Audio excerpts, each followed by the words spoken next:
نستعينه ونستغفره ونؤمن به ونتوكل عليه ونعوذ بالله من شرور أنفسنا ومن سيئات أعمالنا من يهده الله فلا مضل له ومن يضلله فلا هادي له وأشهد أن لا إله إلا الله وحده لا شريك له وأشهد أن سيدنا وسندنا وحبيبنا وشفيعنا ومولانا محمدا عبده ورسوله أما بعد فأعوذ بالله من الشيطان الرجيم بسم الله الرحمن الرحيم محترم و معزز بزرگوں، اہل محلہ، نوجوان ساتھیوں، طلباء، ہم نے آپ کے سامنے ذکر کیا تھا کہ ربیع الاول رسول اللہ صلی اللہ علیہ وسلم کی پیدائش کا مہینہ ہے،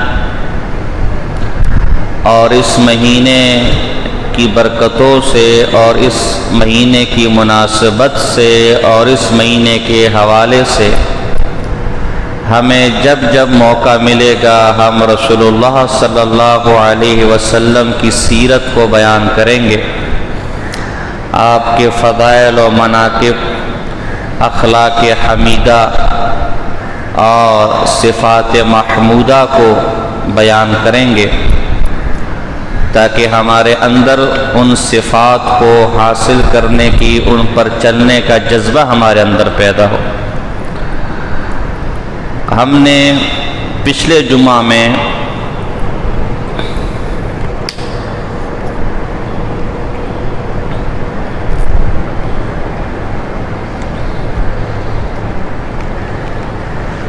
الحمدللہ جزاک اللہ پچھلے جمعہ میں اصحاب فیل کا واقعہ بیان کیا تھا۔ اس اصحاب فیل کے واقعے میں رسول اللہ صلی اللہ علیہ وسلم کی بہت بڑی فضیلت ہے۔ یہ آپ کا ارہاس تھا، ارہاس۔ ایک ذرا مسئلہ سمجھے، اللہ کی ایک حکمت ہے کہ وہ کائنات کو ایک عادت کے مطابق چلا رہا ہے۔ سورج ہے، وہ روزانہ اپنے وقت پہ نکلے گا، اپنے وقت پہ غروب ہوگا۔ بارش ہے، اپنے موسم پر ہوگی۔ خزاں ہے، اپنے موسم میں آئے گا۔ بہار ہے، اپنے موسم میں آئے گا۔ رات ہے، جس وقت میں اس نے آنی ہے اس نے آنا ہے۔ دن ہے، جس وقت میں اس نے آنا ہے اس نے آنا ہے۔ تو کائنات آپ دیکھ لیں ایک ترتیب سے چل رہا ہے۔ آپ جو بزرگ حضرات بیٹھے ہیں، ان کے آباء و اجداد کے زمانے میں بھی آج کی تاریخ میں سورج اسی وقت نکلتا تھا، گرمی یوں ہی ہوتی تھی، آج بھی اسی طرح ہے۔ دن بھی اسی طرح آتے تھے، راتیں بھی اسی طرح آتی تھی۔ یہ اللہ کا ایک نظام ہے جو چل رہا ہے، جس کو ہم کہتے ہیں عادت اللہ، اللہ کی عادت۔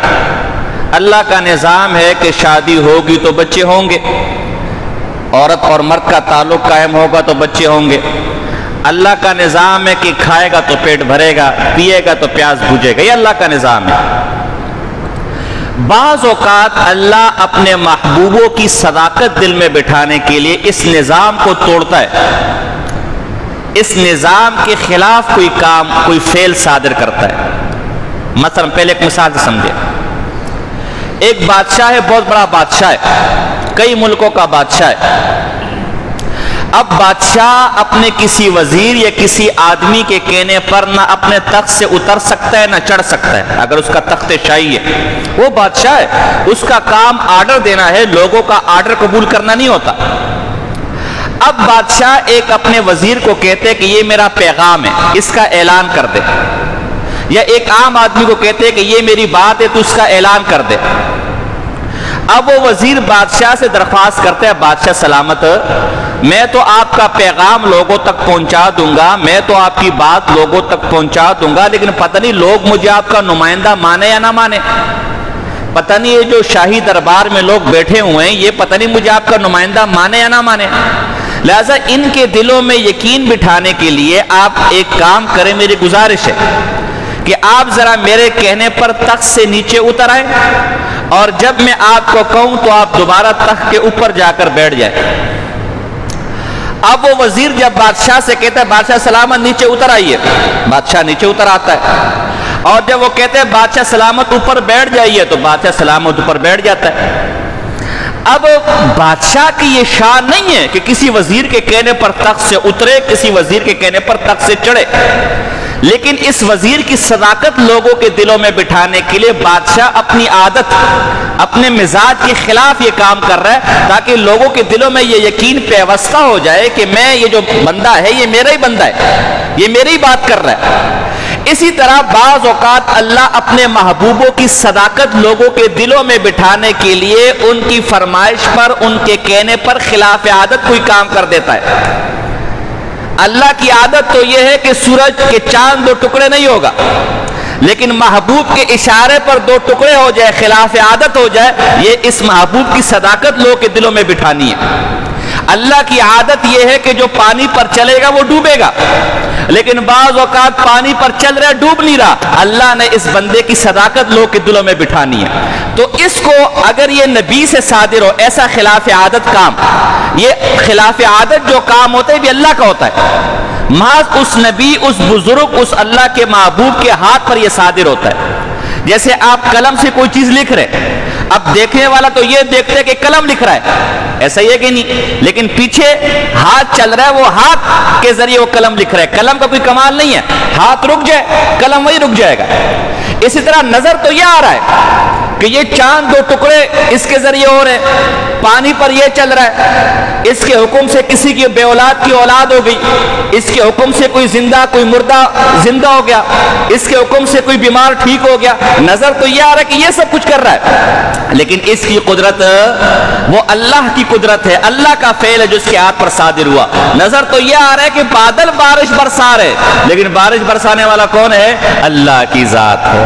تو یہ جو خلاف عادت کام کسی کے ہاتھ پر صادر ہوتا ہے، یہ اگر نبی کے ہاتھ پر صادر ہو اسے معجزہ کہتے ہیں، اور اگر اس نبی کی اتباع کرنے والے کسی ولی کے ہاتھ پر صادق ہو تو اسے کرامت کہتے ہیں، اور اگر نبی کے نبوت کے اعلان سے پہلے ایسا خلاف عادت کوئی کام ہو جائے اسے ارہاس کہتے ہیں۔ یہ اس نبی کے آنے سے پہلے اس کی کرامات، اس کے مناقب، اس کے فضائل، اس کا مقام لوگوں کو بتایا جا رہا ہے کہ کوئی ہے، ایک بڑی شخصیت آنے والی ہے، ایک اللہ کا بڑا محبوب آنے والا ہے۔ کوئی آتے ہیں نا تو آپ ماشاءاللہ گھر سجاتے ہیں اور رنگا رنگ اس میں رنگ و روغن کرتے ہیں، بتیاں لگاتے ہیں، خوشبو لگاتے ہیں۔ اللہ نے اسی طرح محبوب مصطفیٰ احمد مجتبیٰ صلی اللہ علیہ وسلم کے آنے سے پہلے ان کا ایک معجزہ جو اصطلاحاً ارہاس کہلاتا ہے، لوگوں کو بتانے کے لیے کہ یہ جو عام طور پر عادت ہے کہ اگر بیچاری اتنا سا پتھر کسی کو لگے اس کا کیا بگڑے گا؟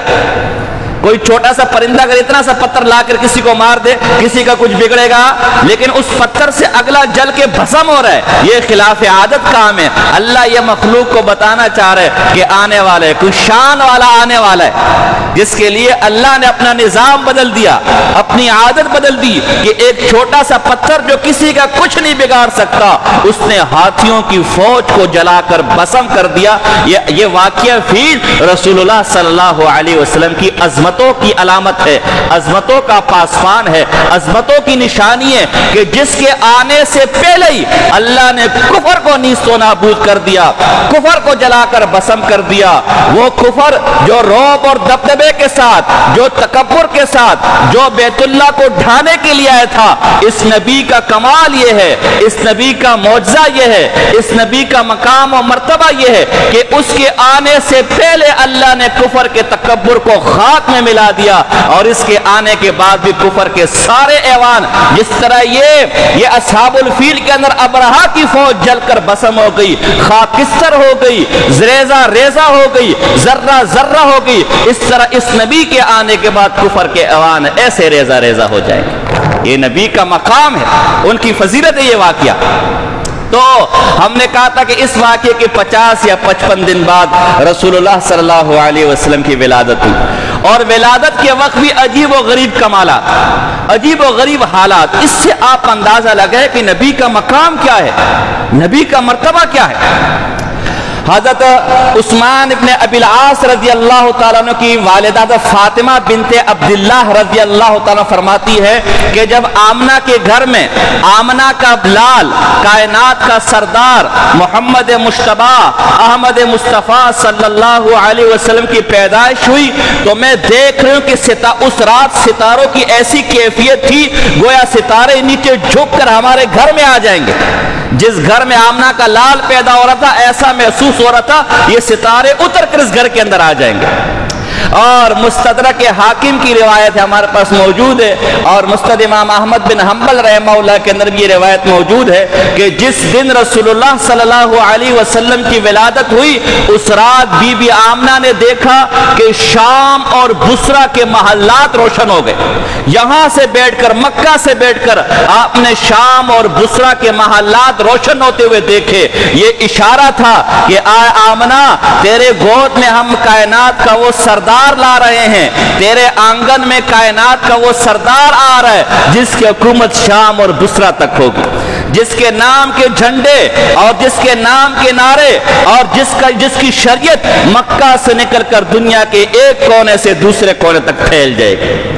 اور پھر دیکھا بھی اللہ کے رسول کے چاہنے والوں کے ہاتھ پر اللہ نے شام کو فتح کروایا. یہ شام اس لیے بھی یہاں ایک ایسی میں ضمناً بات کر دوں، شام بہت برکتوں والا شہر ہے، بہت برکتوں والا علاقہ ہے. سبحان الذی اسری بعبدہ لیلا من المسجد الحرام الی المسجد الاقصی الذی بارکنا حولہ.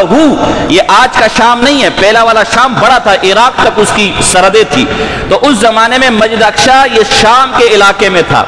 اور اللہ کے رسول کی امت میں 30 ابدال ہے، 30 ابدال اللہ کے محبوب کے، وہ اللہ کے محبوب ہے. ہر زمانے میں 30 ابدال ہوتے ہیں جو اللہ کے بہت قریب ہے. وہ 30 ابدال ہر سال حج کرنے آتے ہیں. اور یہ کتنے بڑے بزرگان ہیں، جب امام مہدی نکلیں گے تو بیت اللہ میں یہی 30 ابدال ان کو پہچانیں گے، ان کے ہاتھ پر بیعت کریں گے. ان 30 ابدالوں کا مسکن شام ہے، وہ شام میں رہتے. اور رسول اللہ صلی اللہ علیہ وسلم نے اسی شام کے بارے میں فرمایا قرب قیامت میں جب فتنے زیادہ ہو جائیں گے، بالکل قریب قرب قیامت ہوگا، ابھی وہ کیفیت نہیں ہے، تو شام کی طرف ہجرت کر لینا، یہ امن والی جگہ ہوگی. اور اسی شام کے شہر دمشق کے اندر حضرت عیسیٰ علیہ السلام کا نزول ہوگا. تو یہ بہت برکتوں والا علاقہ ہے. تو اس لیے بی بی آمنہ کو یہ علاقہ دکھایا گیا کہ آپ کا لال یہ علاقہ فتح کرے گا. اور آپ علیہ السلام کی پیدائش کے وقت 2 سپر پاور تھی، ایک روم کی، دوسری ایران کی کسرا. یہ ایران کی سپر پاور. تو جس دن آپ صلی اللہ علیہ وسلم کی پیدائش ہوئی، ایران کا بادشاہ کسرا پوری رات پریشانی میں کروٹیں بلتا رہا، پوری رات بے چینی کے اندر تھا. صبح اپنے وزیروں کو بلایا، اب شرم کے مارے میں کچھ کہہ بھی نہیں سکتا کہ پوری رات میں پریشانی میں تھا، میں عجیب کیفیت میں تھا. جب اپنا دربار سجایا ایک وزیر دوڑتا ہوا آیا، بادشاہ سلامت عجیب انہونی ہو گئی، عجیب و غریب کیفیت ہو گئی. ہمارے ایران کا آتش کدہ، یہ جو ایرانی تھے یہ مجوسی تھے، آگ کو پوجنے والے تھے. ایران کا بادشاہ آگ کے پوجنے والا تھا. بادشاہ سلامت ہمارا وہ آتش کدہ، وہ آگ جو 1000 سال سے جس میں آگ کبھی بجھی نہیں ہے، عجیب کیفیت ہے، رات کو اس میں اچانک آگ بجھ گئی ہے. بتلانا یہ تھا، پھر یہ بتلانا تھا کہ اب وہ نبی آنے والا ہے کہ جو کفر کی ان کالی گھٹاؤں کو ختم کر کے ہر طرف ہدایت کا نور بکھیر دے گا، ہر طرف ایمان کی روشنیاں پھیلا دے گا. اب وہ شخصیت آ گئی ہے کہ اس کے ہوتے ہوئے کفر اب غالب نہیں رہے گا، اس کے ہوتے ہوئے کفر کے آتش کدہ جل نہیں سکتے، اب وہ سارے آتش کدہ بجھنے والے ہیں. بادشاہ مزید پریشان ہو گیا. تو ایک وزیر نے کہا میں نے خواب دیکھا ہے. کیا خواب دیکھا ہے؟ خواب یہ دیکھا ہے کہ عرب کے دبلے پتلے اونٹ آپ کے مضبوط گھوڑوں کو کھینچ رہے ہیں. یہ اور پریشان ہو گیا. ایران کا جو بادشاہ تھا کسرا، اس سے فوراً کسی کو بلایا کہ کسی عالم کو بلاؤ تاکہ اس خواب کی تعبیر ہمیں بتائے. تو ایک عیسائیت کے عالم کو بلایا گیا، اس کا نام عبد المسیح غسانی تھا. اس کو بلایا گیا اور اس کے سامنے خواب یہ رکھا گیا کہ ہمارے ایک وزیر نے خواب دیکھا ہے کہ عرب کے کمزور اونٹ ہمارے مضبوط گھوڑوں کو کھینچ رہے، اس کی تعبیر کیا ہے؟ اس سے کہا مجھے تو تعبیر معلوم نہیں، شام میں میرا ایک رشتہ دار ہے جو بہت بڑا عیسائی راہب ہے، جو بہت بڑا اپنے مذہب کا عالم ہے، میں اس سے پوچھ کر آتا ہوں۔ بادشاہ نے کہا فوراً دوڑ کے جاؤ، سارے انتظامات اس کے لیے سواری کے کرو، سفر کے کرو، اور فوراً وہاں جا کر اس خواب کی تعبیر پوچھ کر آؤ۔ جب وہ عبد المسیح غسانی اپنے رشتہ دار کے پاس گیا جو عیسائی مذہب کا بہت بڑا عالم تھا، اس نے یہ خواب سنایا کہ ایران کے بادشاہ کسرا کے وزیر نے خواب دیکھا ہے کہ عرب سے کچھ اونٹ آ رہے ایران کی طرف، عرب سے کچھ دبلے پتلے کمزور اونٹ ایران کی طرف آ رہے اور وہاں کے عمدہ مضبوط گھوڑوں کو کھینچتے ہوئے چلے جا رہے۔ اس عیسائی راہب نے کہا اگر یہ خواب سچا ہے تو جس تورات کے اندر محمد رسول اللہ کا ذکر تھا وہ نبی آ چکا ہے، اور کسرا کو کہہ دے تیری حکومت ختم ہونے والی ہے۔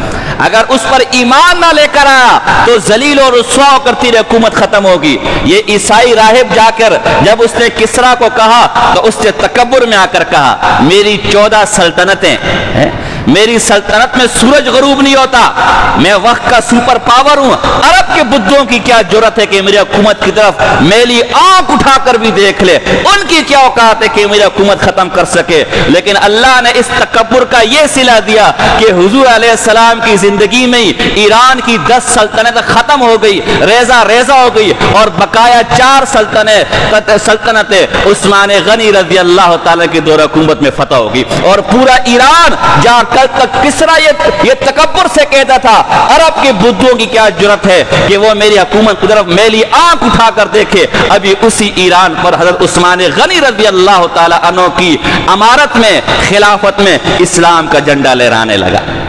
تو پیدائش کے وقت یہ 2 معجزے جو ظاہر ہوئے، ارہاس کہ شام روشن ہو گیا اور ایران کا آتش کدہ بجھ گیا، بتلانا یہ تھا اس نبی کے امتیوں کے ہاتھ پر یہ 2 سپر پاوریں، یہ 2 کفر کی جو طاقتیں وہ ملیہ میٹ ہو جائیں گی، اور ایسا ہی ہوا۔ فتح الباری کے اندر میں نے پڑھا ہے صحیح بخاری کی بہترین شرح علامہ ابن حجر اسقلانی رحمہ اللہ کی حسن درجے کی روایت ہے۔ حضرت اما عائشہ رضی اللہ عنہا فرماتی ہیں طیبہ طاہرہ آپ اور ہم سب کی ماں کہ جس رات رسول اللہ صلی اللہ علیہ وسلم پیدا ہوئے ایک عیسائی ایک یہودی راہب نے آسمان کی طرف دیکھا اور چیخ مار کے بے ہوش ہو کے گر گیا۔ جب ہوش میں آیا تو لوگوں نے پوچھا کیا ہوا؟ کہا لوگوں اس ستارے کو دیکھو، اللہ کی قسم یہ ستارہ اس آخری نبی کے طلوع ہونے، اس آخری نبی کے آنے کی علامت ہے جس نبی کا ذکر محمد اور احمد کے نام سے ہماری تورات میں کیا گیا۔ میں بے ہوش اس بات پر ہو گیا ہوں، ہائے افسوس بنی اسرائیل سے نبوت لے کر اسماعیل کی اولاد میں ڈال دی گئی ہے، وہ آخری نبی اسماعیل کی اولاد میں آ چکا ہے۔ اوے عربو کان کھول کر سن لو، اگر تم نے اس نبی کی اتباع نہ کی تو تم ایسے رسوا اور ذلیل ہوگے کہ شرق اور غرب تمہاری رسوائی دیکھے گا۔ اور پھر وہ پھر تاریخ نے دیکھا عرب کے وہ بڑے بڑے سردار، وہ ابو جہل اور جس کی وہ ابو لہب جس کی گردن میں سریا تھا، جو تکبر کے وجہ سے نظریں نیچی کر کے گردن نیچی کر کے کسی کو دیکھنا گوارا نہیں کرتا تھا، پھر حضور علیہ السلام کی زندگی میں اللہ نے انہیں ایسا رسوا اور ذلیل کیا کہ معصوم ایک تو کوڑی ہو کر بدبودار ہو کر مرا، اور دوسرا ابو جہل معصوم چھوٹے بچوں کے ہاتھوں جہنم حاصل ہوا، اور پورا مکہ اور مدینہ رسول اللہ صلی اللہ علیہ وسلم کے سامنے سر نگو ہو کر بیٹھ گیا، پورے عرب پر اسلام کا جھنڈا لہرا گیا۔ یہ حضور علیہ السلام کی پیدائش کی برکات تھی، حضور علیہ السلام کی پیدائش کی علامات تھی۔ دیگر بھی روایتیں، لیکن جو صحیح سی روایتیں وہ میں آپ کے سامنے پیش کروں کہ اس سے آپ حضور کی عظمتوں کا، حضور کی رفتوں کا اندازہ لگا سکتے ہیں۔ جس کی پیدائش کی عظمتیں ایسی ہیں، جس کی پیدائش کی علامات ایسی ہے، اس کی زندگی کتنی عظمتوں والی ہوگی، اس کی سنتیں کتنی عظمتوں والی ہوگی، اس نبی کے راستے پر جو چلنے والے ہوں گے وہ کتنے عظمتوں والے ہوں گے۔ تبھی تو صحابہ کائنات کے سردار بنے، تبھی تو صحابہ عظمتوں والے بنے،